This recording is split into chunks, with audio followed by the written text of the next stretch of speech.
hard and more difficult to do that. So they said, why don't you just do this? And I said, that would be great. And it would be really fun to try to do it as an experiment to see how you could, how much fun we could have for really basically between Christmas and, between Thanksgiving and Christmas, because usually a record has a longer run. So this will happen, this will help every year. This must be something we can bring out every year and do and spread love every year with it.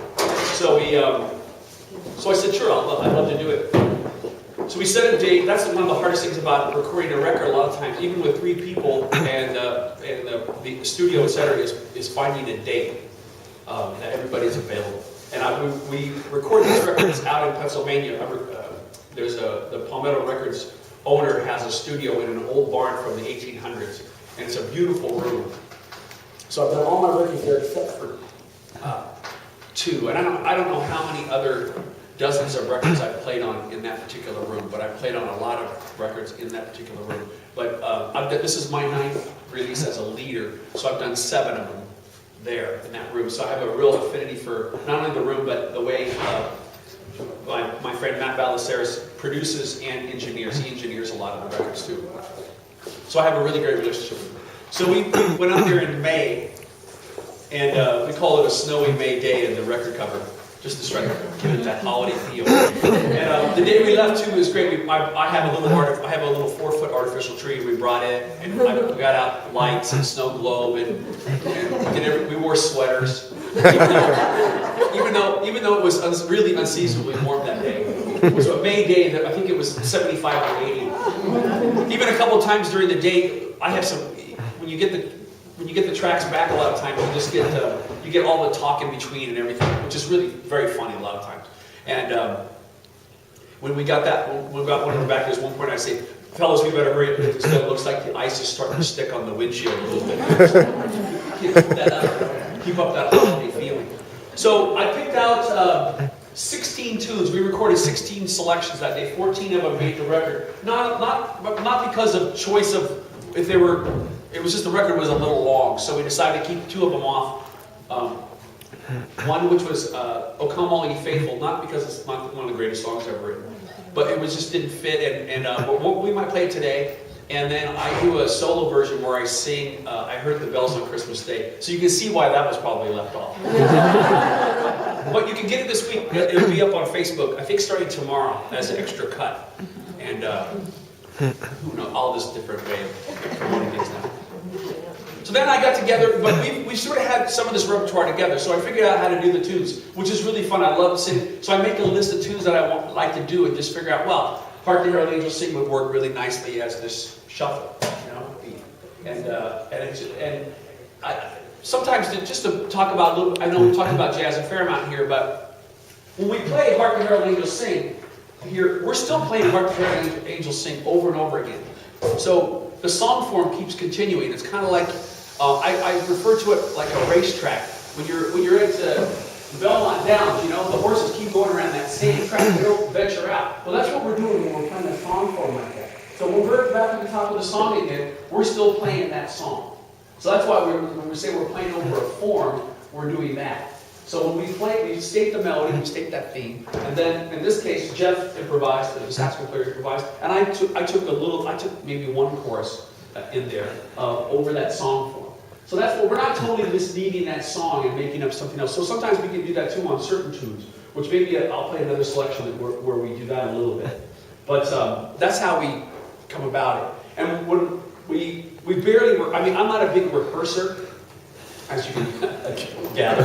And, I'm really not. I'm a person that, the greatest thing about jazz music, and I know Eric has talked about this and we've all talked about it, is that it's really the unexpected. We really don't know what's going to happen, and that's what we really welcome all the time, is that unexpected. We have sort of an idea, but if we totally knew how it was going to go, then it turns into something else for me. So I really like knowing, wow, this is where things can, or I just allow it to go someplace. That's one of my favorite words in this music, is allow. We allow the music to go places.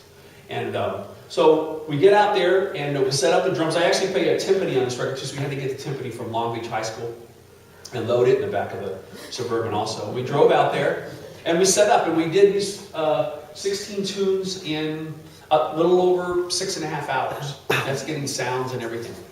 So I'm real quickly with these because the faster you move, it seems like it just seems like for me too, making a record is sort of like there's a time period that you get in there where the Lord is really often letting you get it at that point, and you just keep going while you're getting hot, you know. So you just keep playing. And some of these are, I think that was the first take. There's a lot of these are first takes on there. A few of them we had to try a few different ways of approaching the tune just to see how it would go. But we set up, one of the great things about this particular room and this particular setup of not having piano on this recording, though there is some toy piano on there that Jeff plays. Jeff Letter plays a lot of reeds on it. Harry plays tenor, everybody else plays soprano, saxophone on this, and clarinet, and bass clarinet, and piccolo. So he hits a lot of different instruments on this. And he plays some toy piano, which is really, really nice. And then the bassist, Paul Stikini, just plays acoustic bass. Paul is a great find. He's a young man, he's about 26 years old, and I played a nursing home with him through Jazz Center through one of Erica's projects, and I played the first tune with him, and I said, "What are you doing next fall? I have some dates."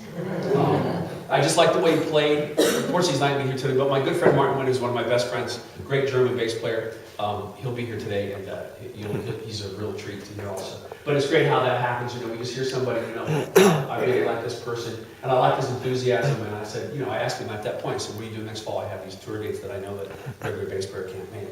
So that was it's always pretty interesting to see how these groups fall together.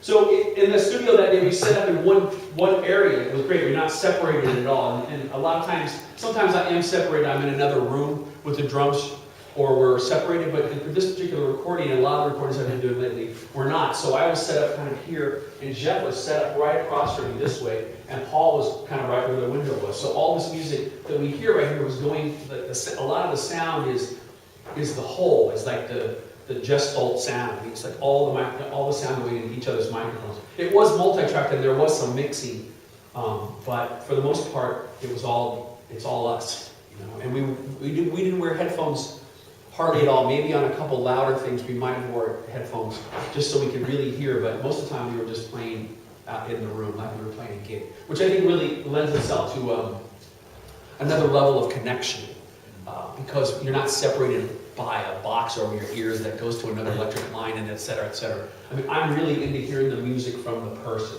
So when I hear it from there and I record that way, I really feel the sound a lot more. It's a little more natural. Even though, like I said, I do a lot of dates where I have to wear phones, and I'm used to that. I've grown accustomed to that over the years of doing that and know how to do that. But now, if I have my choices, I much prefer it this way. And like I said, my colleague, Matt Ballesteros, is an ideal engineer and ideal co-producer. We co-produced this project, but he's really great. He really knows the sound to get and also how to capture it. He's a great producer, and that producer is the job is to sort of monitor the session and say, well, I think you guys have it, or you should move on. Like I'm pretty much, he never has to say that much. I pretty much always know. I don't battle for takes. Like for example, if we have one, I don't say, oh, we should do another one to have one for safety, or whatever. Like we have one, let's go, let's keep moving. But sometimes he's really great at saying, let's come back to it, or let's try this, or maybe try this, or try it a little slower, or let's try a little, shorter, or whatever. And that somebody like that in the studio has ears other than yourself sometimes. I really love having someone there. So that's always nice to have. So then when we were done with that part of it, we had dinner, and we had